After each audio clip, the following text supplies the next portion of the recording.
अस्सलाम वालेकुम नाज़रीन, प्रोग्राम टेसरवाम के साथ मैं हूं अफजल यूबी। नाज़रीन, हुकूमत ने 170 अरब रुपए का मिनी बजट तो पास कर लिया है। इसकी कानूनी हैसियत क्या है और इस मिनी बजट की वजह से महंगाई का तूफ़ान कितना बर्पा होगा, और ये वाकई 170 अरब रुपए का मिनी बजट है या इसके अलावा भी कोई ऐसे टैक्सेस लगाए गए हैं, जो रिलीफ थे वो ख़त्म किए गए हैं, जो ये 500 अरब से भी ज़्यादा का बनता है। इस पर आज हम गुफ्तगू करेंगे। नाज़रीन, से पहले कि मैं अपनी गुफ्तगू का आगाज़ करूँ, रिपोर्ट छोटी सी देखते हैं, उसमें माहिरीन क्या कह रहे हैं। गवर्नमेंट ऑफ पाकिस्तान ने अभी फाइनेंस सप्लीमेंट्री बिल 2023 अनाउंस किया, जो कि कल प्रेसिडेंट साहब के अप्रूवल के बाद फाइनेंस सप्लीमेंट्री एक्ट 2023 में कन्वर्ट हो चुका है। इस एक्ट के तहत 170 बिलियन के जो इन्होंने नए टैक्सेस लगाए गए हैं, जिसमें से कोई डायरेक्ट टैक्सेस हैं, कोई इनडायरेक्ट टैक्सेस हैं। मेजर उसमें जो पार्ट है वो इनडायरेक्ट टैक्सेस का लगाया गया है, जो कि सेल टैक्स रेट को 17% से बढ़ा के 18% कर दिया गया है और तमाम गुड्स के ऊपर कर दिया गया है। अब उसका एक बहुत बड़ा इम्पैक्ट है जो कि इन्फ्लेशन के ऊपर आएगा। ये कहने को तो 1% की चेंज है, 1% बढ़ा है, लेकिन अगर इसका हम अल्टीमेट इफेक्ट देखें, सप्लाई चेन के अंदर देखें, तो ये कोई 1.5% के करीब इसका इम्पैक्ट पड़ जाता है जब अल्टीमेट एंड कंज्यूमर के पास जाके प्रोडक्ट पहुंचती है। क्योंकि ये पहले मैनुफैक्चरर है, दरमियान में डिस्ट्रीब्यूटर है, फिर रिटेलर है, रिटेलर के पास जाके एंड कंज्यूमर के पास जाना है उसने, तो ये 1.5% का इम्पैक्ट पड़ता है कहने को तो। और ये सारा का सारा बर्डन जो है वो एट द एंड कंज्यूमर के ऊपर शिफ्ट हो जाता है, जो कि इन्फ्लेशन को इंक्रीज़ करने में इसका बहुत बड़ा रोल है। इस तरह से साथ ही अभी गवर्नमेंट ने ये बजट आने से पहले IMF के दबाव में आते हुए, चीज़ों को देखते हुए, उनके साथ एक डील चल रही है। इस डील को फाइनलाइज़ करने के लिए पेट्रोलियम की प्राइस 2 दफ़ा बढ़ाई हैं, 35 रुपये एक दफ़ा बढ़ाई है, 22 रुपये कुछ पैसे एक दफ़ा बढ़ाई है। तो वो भी इसमें इम्पैक्ट करेगा, क्योंकि जब पेट्रोलियम की प्राइसेस बढ़ती हैं तो गुड्स के ऊपर एक तो सेल टैक्स का इम्पैक्ट आ गया जो बढ़ना है, प्लस जो आपका फ्यूल प्राइसेस इंक्रीज़ हुई हैं। फ्यूल प्राइसेस इंक्रीज़ होने से आपकी ट्रांसपोर्टेशन कॉस्ट बढ़ती है। ट्रांसपोर्टेशन कॉस्ट भी उन प्रोडक्ट के ऊपर चार्ज होनी है। जब वो ट्रांसपोर्टेशन प्रोडक्ट के चार्ज होगी तो प्रोडक्ट की प्राइस वो भी बढ़ेगी, वो 5 से 6% का इम्पैक्ट वो भी आ जाएगा। अगर हम ओवरऑल देखें इस सारे सिनेरियो में, तो जो हमारी कमोडिटीज़ हैं उनकी जो प्राइस की इंक्रीज़ है वो 6-7% पे जा पड़ती है, यानी आपकी 6 से 7% इन्फ्लेशन इंक्रीज़ हो जाती है। और ये इनडायरेक्ट टैक्सेस का इम्पैक्ट है। इस तरह डायरेक्ट टैक्सेस के अंदर इन्होंने 10% कॉर्पोरेट सेक्टर के ऊपर टैक्स लगाया है, शेयर की ट्रांसफ़र के ऊपर। जब भी शेयर ट्रांसफ़र होंगे तो उस पर 10% टैक्स भी ऐड होगा। अब ये भी एक डिस्करेजिंग है कि आप लोग कॉर्पोरेट सेक्टर में ना आएँ। अब लोग कॉर्पोरेट सेक्टर में अगर आना चाहते हैं तो आप ये इस तरह के टैक्सेस उसके ऊपर लगाएंगे तो लोग कॉर्पोरेट सेक्टर में भी नहीं आएंगे। फेडरल एक्साइज ड्यूटी में काफ़ी सारी चेंजेस की गई हैं। इसमें एयर ट्रैवल के ऊपर कुछ ड्यूटीज़ लगाई गई हैं, वो 2,50,000 से लेके 75,000 के दरमियान जो वेरी कर रही हैं। इन मिडल ईस्ट में अगर ट्रैवलिंग करेंगे तो 75,000 लगेगी। इस तरह से यूरोप के कुछ एरियाज़ में 2.5 लाख है, कुछ एरिया में 1.5 लाख है। तो इस तरह से डिफरेंट वो भी एक आपका इम्पैक्ट उसके ऊपर आएगा। ओवर अगर हम देखते हैं तो हमारा जो इन्फ्लेशन है वो बहुत ज़्यादा इंक्रीज़ हो रहा है, जो कि सारा का सारा आपके एंड कंज्यूमर जो है, जो आपके जनरल पब्लिक है, उसके ऊपर इसका इम्पैक्ट पड़ रहा है। इससे सर यही नहीं कि आप कहें कि आपकी लग्जरीज जो है ना उनकी प्राइसेस चेंज हुई हैं, बल्कि आपके जो एसेंशियल आइटम्स हैं उनकी भी प्राइसेस में चेंज आई है। अब ये जितने में, लेकिन हमारी मजबूरी है गवर्नमेंट की कि हमने IMF के पास जाना है, क्योंकि हम सेल्फ सस्टेन तो है नहीं। जब तक हम सेल्फ सस्टेन नहीं होंगे हमें IMF के पास जाना पड़ेगा। और जो बंदा पैसे देता है उसने अपना पैसा तो सिक्योर करना है।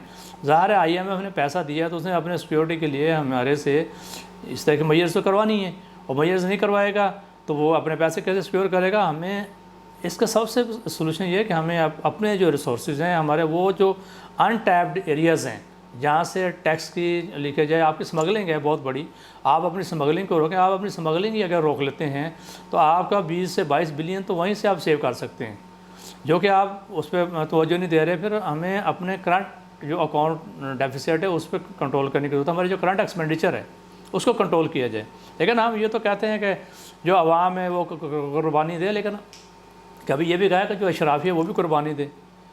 ठीक है, हमारे पास मिनिस्टर्स की एक बड़ी लंबी तादाद है, वो सब फना मिनिस्टर्स हैं, फिर नीचे उनके आगे एडवाइज़र्स हैं, सारी चीज़ें हैं, तो वो जब हम इन लोगों को काम नहीं करेंगे तो अब हाल तो अगर वो सैलियाँ नहीं भी ले रहे लेकिन उनके बाकी ट्रैवलिंग की कॉस्ट है, फ्यूल की कॉस्ट है और बहुत से बेनिफिट्स उनको दिए जाते हैं जो कि करोड़ों में उनके ऊपर लग रहे होते हैं और वो हम इन सारी चीज़ों को कंट्रोल करने की ज़रूरत है।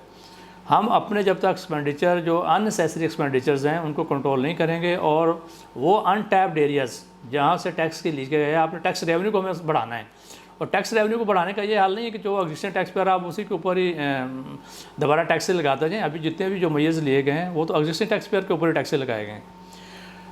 इस बिल के अंदर ऐसी कोई चीज़ नहीं जिससे हमने ये किया हो कि जो लोग अनटैक्सड हैं, जो टैक्स नेट से बाहर हैं, उनको भी हमने कोई टैक्स लगाया हो। हमें उस पॉइंट पर सोचने की ज़रूरत है, उस तरफ फोकस करने की ज़रूरत है। इस तरह जब हमारे डॉलर के ऊपर प्रेशर है, हमें चाहिए कि हम अपनी जो बाइंग है, बाहर से इंपोर्ट्स हैं, जिस कंट्री के साथ हम अपनी इंपोर्ट कर रहे हैं उस कंट्री के साथ कुछ अरेंजमेंट्स करें कि उस कंट्री की जो करेंसी उसके साथ उसमें से ट्रेडिंग करें। अगर हम यूरोप में जा रहे हैं कि यूरोप में करें जहाँ पे आपका रशियन है तो उनके रशियन की करेंसी में करें। अगर हम मिडल ईस्ट में इंपोर्ट कर रहे हैं तो मिडल ईस्ट की जो करेंसी है उसके साथ करें। चाइना है तो चाइना की करेंसी में करें, डॉलर में ही ना करें जब तक, क्योंकि आप डॉलर में जब सारी इंपोर्ट करेंगे तो डॉलर के ऊपर प्रेशर आएगा और अल्टीमेटली जो डॉलर है ऊपर जाएगा।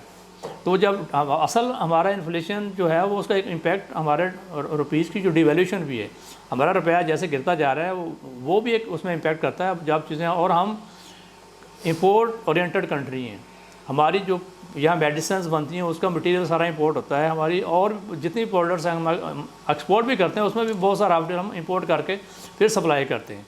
तो अल्टीमेटली जब हमारी इंपोर्ट्स की कॉस्ट बढ़ेगी और वो भी इन्फ्लेशन में इम्पैक्ट करेगी, तो हमें चाहिए कि हम इन मेजर्स को लेते हुए कि हम जिस कंट्री के साथ हम ट्रेडिंग कर रहे हैं उसकी करेंसी में करें ताकि डॉलर के ऊपर प्रेशर कम आए और डॉलर को हम उसकी जो बढ़ने की जो है उसको रोका जा सके। इसी तरह से हमारे जो अखराजात हैं, ऐसे अखराजात जो कि हमारे अननेसेसरीज़ हैं, जैसे हमारी मिनिस्टर्स की एक तादाद है और गवर्नमेंट लेवल पे बहुत ज़्यादा एक्सपेंडिचर हैं जिनको हम कंट्रोल कर सकते हैं, उन सारे एक्सपेंडिचर को कंट्रोल किया जाए। प्लस हमारे फॉरेन करेंसी रिजर्व लोगों के पास बेशुमार पड़े हुए हैं और रखे हुए हैं और वो सारी ब्लैक मनी में पड़े हुए हैं। हमें चाहिए कि हम कोई ऐसी स्कीम लेके आएँ एमनेस्टी की जो सिर्फ फॉरेन करेंसी की हद तक हो ताकि वो लोग अपना पैसा निकालें और मार्केट में लेके आएँ और ताकि उसको टैक्स नेट में लाया जा सके। जब तक हम वो इस तरह की कोई स्कीम लाया जाए, जब बाहर से जो पैसे आ रहे हैं उसके ऊपर हमने भी एक लिमिट लगाई हुई है, उस लिमिट को एटलीस्ट ख़त्म किया जाए ताकि बाहर से जो भेजने वाले लोग हैं, पैसा भेजें, जो बाहर से फॉरेन करेंसी आ रही है वो ज़्यादा से ज़्यादा आए पाकिस्तान के अंदर। तो जब तक बाहर से फॉरेन करेंसी डॉलर्स पाकिस्तान में नहीं आएंगे हम अपने डॉलर को, अपने रुपीज़ को स्टेबल नहीं कर सकते। तो हमें इन सारे मेजर्स को लेना है, लेने के बाद जो है ना हम अपने आप को कर सकते हैं। और वो लोग, वो सेक्टर्स जहाँ पे टैक्स कम है उन सेक्टर्स को टैक्स में लाया जाए और वो लोग जो टैक्स नेट से बाहर हैं उन लोगों को टैक्स नेट में लाया जाए। अगर हम उन लोगों को टैक्स नेट में नहीं लाएंगे, हमें अपना टैक्स का रेवेन्यू नहीं बढ़ाएंगे तो हम IMF से कभी भी नहीं निकल सकते। और जब तक हम IMF के कंट्रोल में रहेंगे हमारे हालात और इन्फ्लेशन यही रहेंगे और हमारे जो आवाम है उनके वो मिजरीज़ में रहेंगे, उनका यही परेशानी रहेगी। तो हमें इन सारी चीज़ों को देखने की ज़रूरत है। ये बजट के अंदर चीज़ें, मजबूरी बजट लाना गवर्नमेंट की मजबूरी है। हम टेक्निकली देखें तो हम डिफ़ॉल्ट कर चुके हैं, सिर्फ प्रैक्टिकली डिफ़ॉल्ट में नहीं गए, हमने अनाउंस नहीं किया, लेकिन टेक्निकली तो हम समझ लें कि किसी का डिफ़ॉल्ट के अंदर ही है।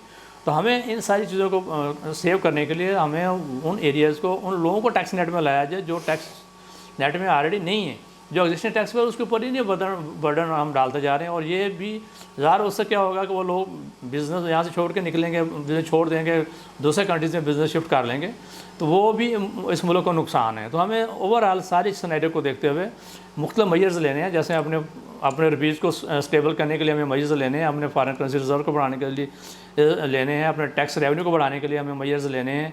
तो इस तरह की चीज़ें जब तक मेजर्स नहीं लेंगे तो हमें ये मनी बजट्स आते रहेंगे और आवाम जो है ना वो पिसती रहेगी चक्की के अंदर।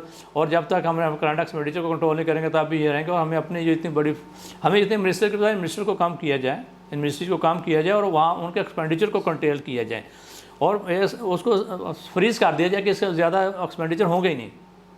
तो ये सारी चीज़ों को देखते हुए जो है ना हम जब तक ये सारे मेजर नहीं लेंगे, पूरी आवाम, पूरी कौम, हम जब हम इकट्ठे नहीं होंगे, पूरी कौम इकट्ठे होकर ये सब मुल्क के लिए नहीं सोचेगी। ये मुल्क है तो हम हैं, हमें इस मुल्क के लिए सोचना है, इस मुल्क के लिए सारा कुछ करना है। और जब तक ये सारी चीज़ें नहीं करेंगे तो मनी बजट भी आते रहेंगे, IMF का प्रेशर भी हमारे ऊपर रहेगा, हमें हर दफ़ा IMF के पास जाना पड़ेगा।